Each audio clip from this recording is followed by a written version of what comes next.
HomeSide Chats. I'm Andrea French, Executive Director for TAG, Transportation Advocacy Group. In today's episode, we are joined by Councilmember Abbie Kamin. Welcome. Right. Thank you so much, and thank you to all of the TAG members who are turning into these sessions. It's great. Yes, no, we're super excited to start this series. We feel it's a great opportunity for us all to try to stay connected at a time when it's really difficult to do that in our normal ways. And so kind of talking about normal versus kind of current circumstances, if you can just kind of walk us through what your days now look like and how that's really been a new experience for you on top of a new experience of being a recently elected council member. Yeah. So, well, and I think you touched on it in your opening remarks. We're all kind of living in this new world, and we're all finding new ways to connect. So while this is certainly unique for each of us, what we're going through, working remotely, doing a lot more telecommuting and things like that, I'm reminded that there's not a single person in the world right now that's not experiencing this and impacted by this in some way. And I think that there's a beautiful aspect of the fact that we're all connected and united right now in our struggles, but also in overcoming those struggles. So as a council member, it's been very unique. I'm, as you can tell, working from home mostly. We're practicing social distancing. We're trying to set a good example. Right when COVID came out, I was actually, and started ramping up, I was actually in contact with a close family member of mine who started exhibiting symptoms and couldn't get access to a test. So my husband and I actually started off in self-quarantine for over a week. Luckily that test came back negative, but we were really forced to very quickly adapt to working remotely, while also for me maintaining the commitment of providing the same level of services that we provide to our constituents on a day-to-day basis, COVID or not.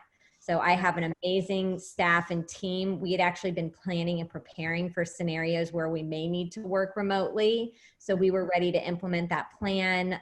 We started off, we do Zoom meetings. We switched all of my meetings to remote and have really been able to provide services for constituents. But it does look different now. In addition to the day-to-day things, I'm around the clock working on COVID response issues. Yesterday, we were able to deliver meals, lunches to 165 healthcare workers at Legacy Community Health in the district. Wow. From there, I went to the new site where the city just opened its second testing facility. So I'm out in the field now that we're out of quarantine. If anyone's in quarantine, they should absolutely stay in quarantine. Even if you're not, please stay home. But I have been able to do a few things to assist the community, and we're still operating at full capacity in terms of the district office. That's wonderful. That's great. And I think, one of the things that I've talked about in some of these other interviews is finding opportunities for service, while following the guidelines and precautions. But there are ways that we can serve. And if there's a way for us to step out of the experience that we're having and the challenging times that we're having to help others that we know are in much greater need right now, it does really help put things into perspective. So it really does. I reached out to an organization called Crowdsource Rescue. We were actually put into contact during Harvey. They were coordinating a lot of the volunteer rescues, and I reached out to one of their co-founders and executive directors, Matt Marchetti, and I said, Matt, there's a lot of restaurants that are struggling right now. This is right when the orders were about to come down. Right. We also have a lot of seniors that have to self-quarantine. We have people losing jobs around the city. Is there a way that in Houston spirit, everybody wants to help? And we're in a challenging time where people want to help, but it looks very different from being in a boat and pulling a neighbor out of the water. We have to do it from afar. So we launched a website. It's called fundandfeed.org, where people can actually donate a meal to someone else in need. And we're actually, though, buying those meals from restaurants to help keep the service industry going to the best of our ability. So everyone around Houston is coming up with these very creative ways to help one another. And can you repeat that website again for people that are tuning in? It's called Fund and Feed. You can go to fundandfeed.org. Okay. You can also go to Crowdsource Rescue. And from there, they've linked to the website. They're also doing some great projects with the Houston Food Bank and others. Okay, great. No, if you can't donate, because a lot of people are falling on hard times right now, people can also volunteer to go and give meals and drop meals off for other folks. Okay, that's great. Well, thank you for that. Thank you for that opportunity to provide service. And I think you do make a great point. You know, Houston is really trained well to help others in times of need and disaster, but in a very different way. And I think that is the challenge for us, is feeling as if we know what Harvey felt like, we know what it feels like to want to lift others up, and we just have to think of it in a different way. A very different feeling, but my message to everyone continues to be that we are all in this together. We're seeing neighbors waving and out in the streets a little bit more from their porches. We're seeing a lot of friends with kids are doing, FaceTime programs so the other parents can kind of sit their kids in front of the, show for a few minutes so that they themselves have a little reprieve. So people are really banding together. Yeah, no, they are. And I know that you are, you're chair of the public safety committee. And so, do you feel as if the council members are kind of taking on their existing leadership roles in their traditional committees, and then translating that into kind of the service that's happening right now? Because it sounds as if you are very focused on kind of the public safety and public service aspect of things. Yeah. So with public safety, I'm in very close communication with our police chief, with our fire chief, with the Office of Emergency Management, making sure that operations at the city are operating in the way that they should. I can, without a doubt, with 100% confidence, say that they are. Our teams are moving quickly, effectively, and everybody is in very, very close communication. Office of OEM coordinates everything remarkably well. And so we are looking very good there. Like any other city, we're still trying to get more tests. We're still trying to get access to PPEs. There's been a very, very, very slow response at the federal level. And the city is required to operate within the parameters that the federal government has set when it comes to testing sites. We get the supplies in, but then we have to submit the tests through the federal government, and that slows things down as well. We can't go to a private testing lab for that. So we are doing everything that we can, and making sure, in addition to that, from a public safety perspective, that our public safety men and women are getting the resources that they need so that they can continue to respond to not just calls for service, but all the other things that they do. So that's a top priority. But one unique thing that we are doing, like I said, the city is continuing to operate and provide the services that it does day to day. So we're next week with the Public Safety Committee, we're taking up a sex trafficking training ordinance. I didn't want to have that stall because of COVID. We need it's years in the works. And one of the innovative things that we're doing, we were actually supposed to have the committee meeting on Wednesday this week. I postponed it to next week, and I'm working with IT in the mayor's office. We're going to have the first city council, City of Houston committee meeting remotely, where all the council members will be able to log in remotely. The public will be able to view it and submit public comment online. And so we are, while making sure that we're continuing to pass ordinances, to look at critical needs outside of the realm of COVID-19, that we're adapting to the parameters that we need to set to make sure that everyone can do so safely.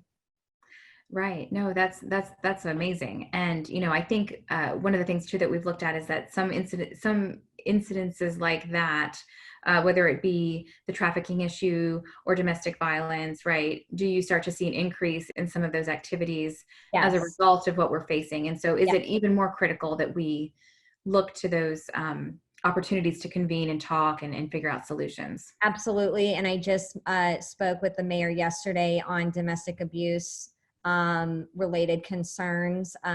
He is very committed to addressing the issue. And for those that are listening that may not be aware, while we're seeing certain decreases in other types of crime, like home burglaries, because Right, people are home, so that type right, of crime isn't going to react. But at the same time, when you have people in very close quarters, especially victims of domestic abuse, you're going to see increases in domestic violence. And unfortunately and tragically, uh, mostly women, although there are some men that are victims as well, they're stuck at home with their abuser. There's no way for them to report it. There's no way for them to get away. So we're looking at ways that we can assist and help facilitate contact with those victims to get them out of those situations. So that is coming. We're looking at that very seriously. I know the chief of police and the sheriff both care deeply about that issue as well.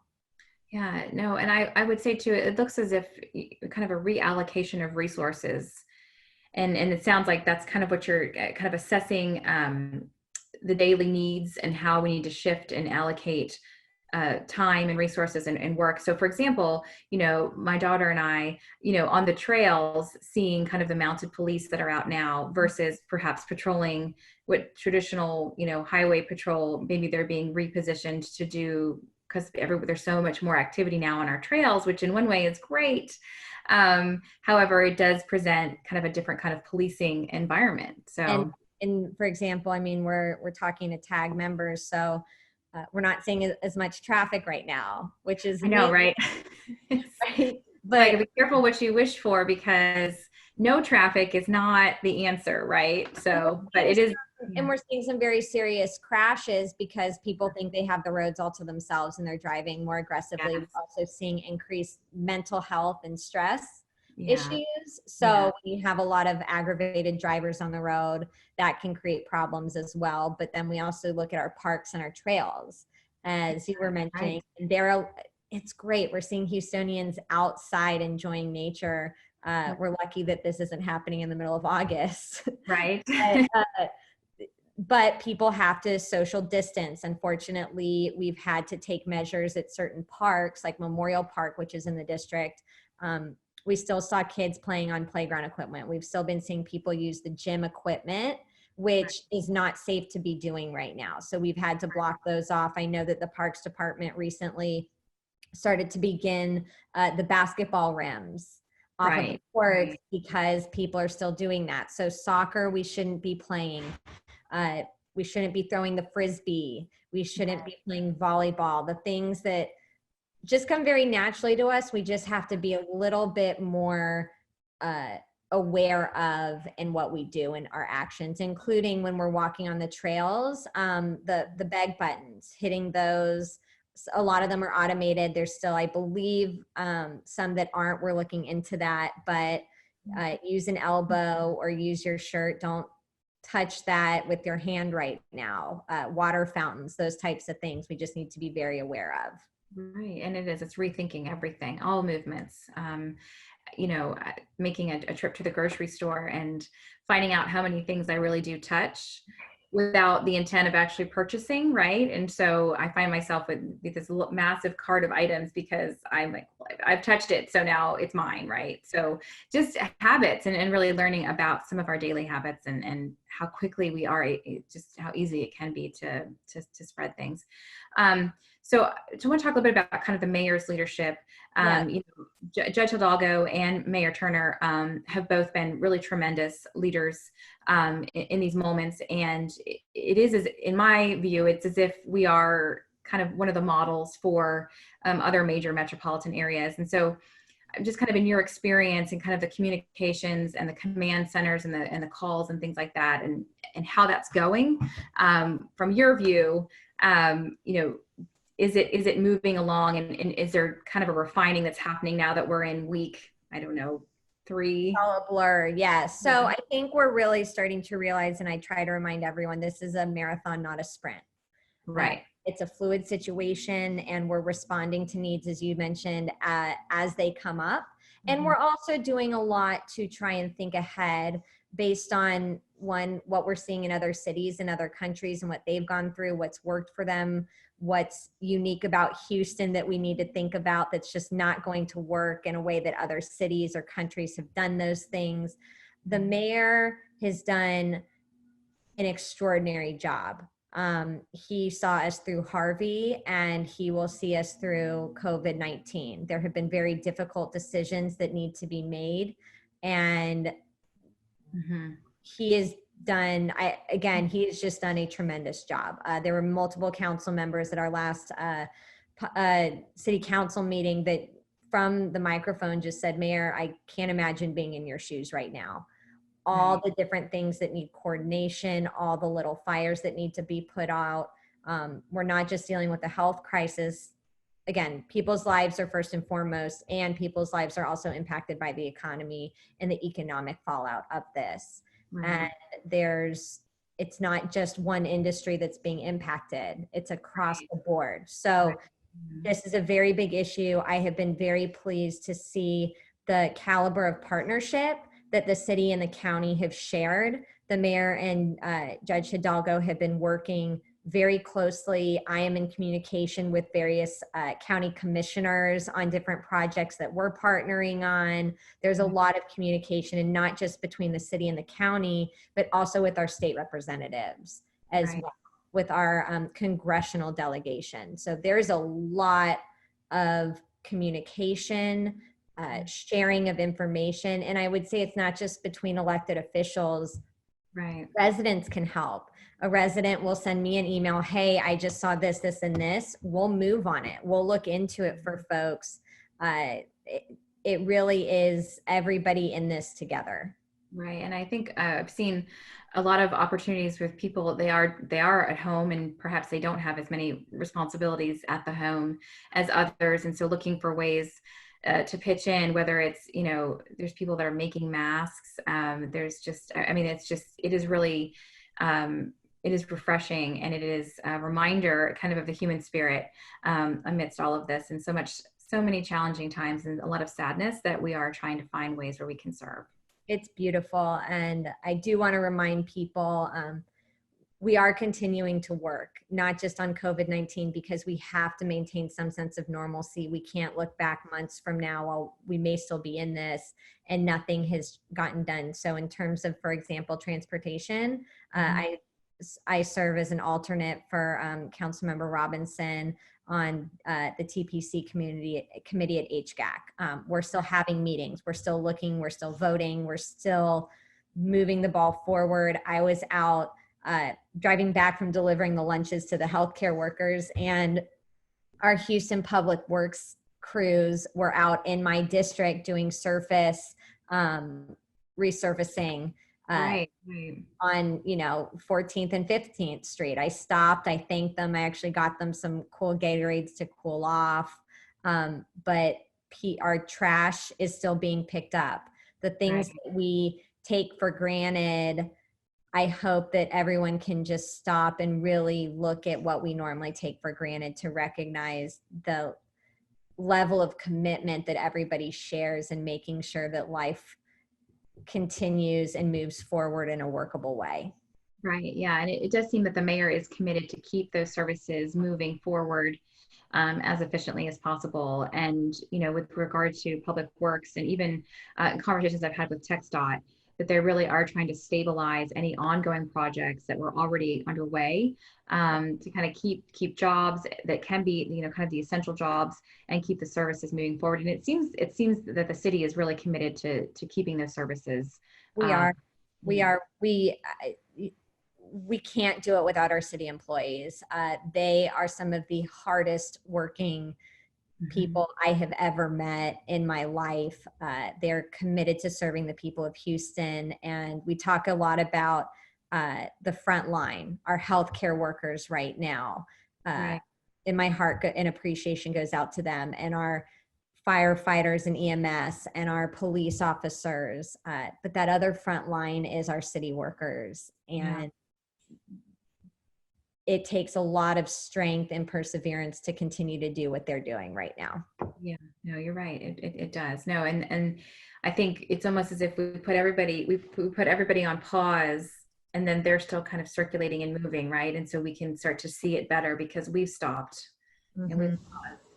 And no, it's an opportunity to be really appreciative of that. So in talking kind of about some of the infrastructure piece, which covers a swath of, right? I mean, and now what I feel that we at TAG and others are looking at is how does this experience start to shape and influence, right, future decisions that we make, whether it be with planning or projects or things like that. And we're still really in this, and we don't even see the end of the tunnel right now.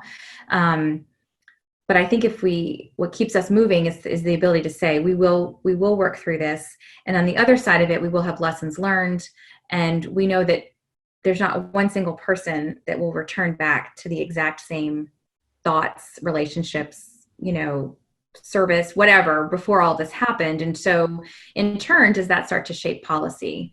And so I'm kind of curious, do we appreciate our trails more and our parks? And, I start to think about that. It really changes your worldview of investing in things. Yeah, I don't think the world will ever be the same. I think we will be okay. I know we will be okay. I know we will persevere and come out of this, and in a way we'll come out of this stronger than ever, but it will be different. Yeah. For example, even from a city perspective, the permitting department is now shifting to a lot of online processes. We may find more efficiencies there that forever change how we do some of our permitting at the city. I gave the example earlier of I'm hosting in the city of Houston. We're going to have the first virtual public committee meeting. Some council members are already doing super neighborhood meetings remotely. Right. So I think we're going to see more efficiencies. I think we're going to see a lot more creativity in this time. And we'll also really get to see and have an opportunity to see where we can improve in the long run. And what do we need to continue to work at? What don't we have down yet? Worker safety. Right. That's another huge issue that we need to be looking at. How we communicate and provide our healthcare system overall. We're going to be looking at all of these different things. Will continue, and the conversation will continue. Yeah, no. And just finally, I think I like to ask, we've all learned a lot about ourselves individually in all of this. And so I've just kind of asked if, what have you learned in kind of your experience in the quarantine, and then about yourself, and maybe kind of how this has changed, how this has changed anything for you?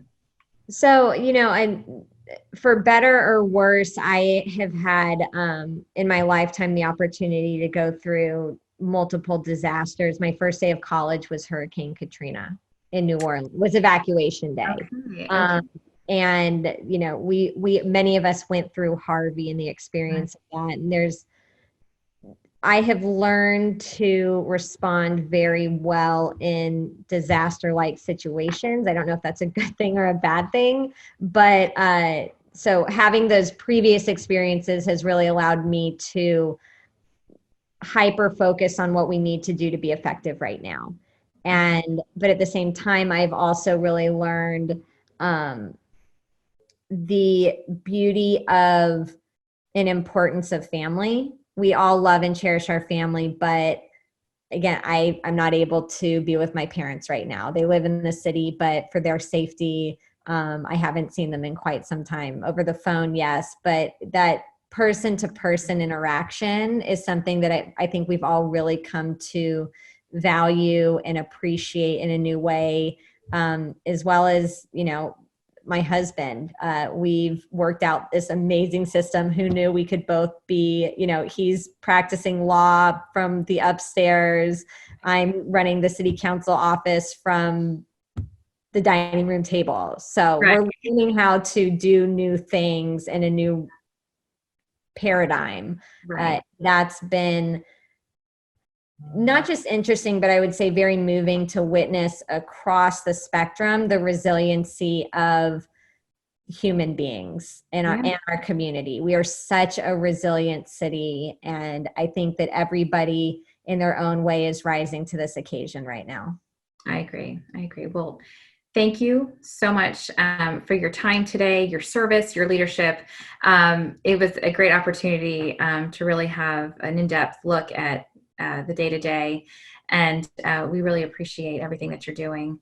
And we look forward to future conversations, maybe a few more of these, but hopefully in person. It would be a lot better to be in person. I will say, if anybody watching, first off, thank y'all for putting these on.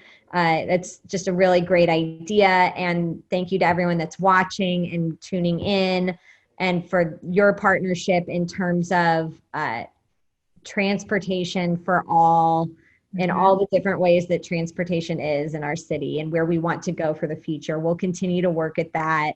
And if anyone needs anything, has questions about what's going on, please don't hesitate to reach out to my office. The email is districtc@houstontx.gov. Or you can call, if you just kind of Google Houston City Council District C, you can find not just our email, but our office number on there. We're responding on social media. We're posting updates. We also have a digital spreadsheet on Google that it's kind of a one-stop shop for all the resources that people might be looking for. So there's a healthcare tab. There's a tab for senior resources, where to volunteer, where to donate, small business loan information and support, all those different things in one place, because there's so much information out there right now. So we want to be a resource. If anyone needs anything, they can reach out to us. Okay, great. Well, thank you again. Thank you for tuning in to today's HomeSide Chat episode. We hope you enjoyed the program. This series would not be possible without the sponsorship of our 2020 TAG Mobility Partners. We appreciate your support and your partnership. Stay tuned for more HomeSide Chat episodes coming to you soon.